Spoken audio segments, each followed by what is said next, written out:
So in this video, I'm just going to go through powering the EC4A, and you can see the effect on the standard slave clock mechanism that I've got here.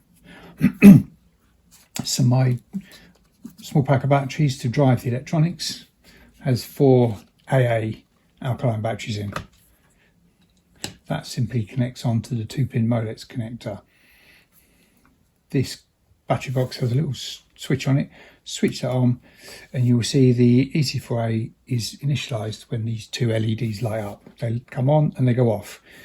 At that point it has started its pulse cycle. So from the switch on, it's going to do a pulse after 60 seconds, which we might see in a moment. Or you'll certainly be able to hear the relay even with no power connected.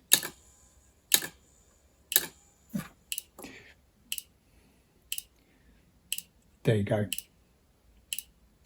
And the reason the mechanism was stepping was because there was stored energy in the capacitor.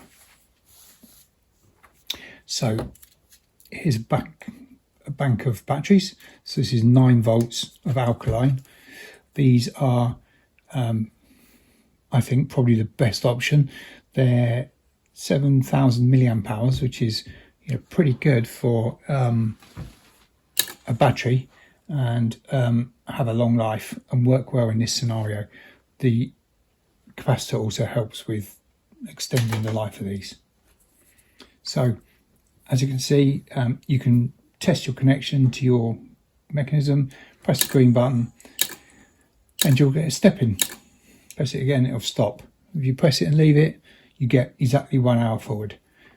The same with the hold function. You can hold it past one of its normal stepping stages, or if you leave it, it will just do exactly 1 hour on hold. So just a quick demonstration of the difference in the stepping. So on fast forward, it's stepping once every second.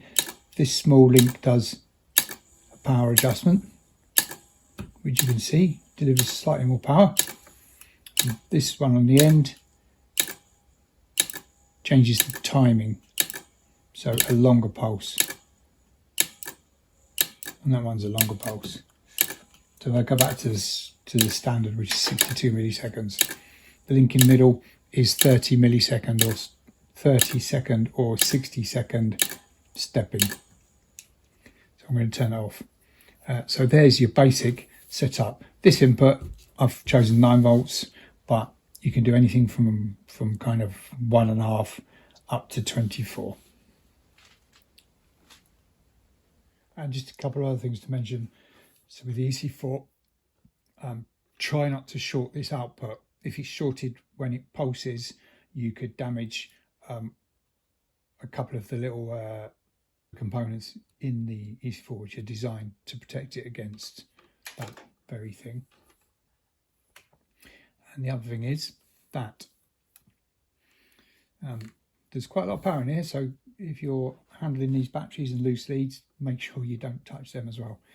But you can test your mechanism if there's any doubt about what's going on by literally giving a momentary touch onto the contacts and you will get pulsing. That proves 9 volts is stepping it okay. You could try it with different voltages. You will generally need quite a reasonable power battery, because this mechanism needs about 200 milliamps to step. That's 9 volt pack. Also, I sell a 12 volt pack, which is 2 lots of 4. That can be used for things like double-sided clocks. And that's it for this video and information about the EC4A.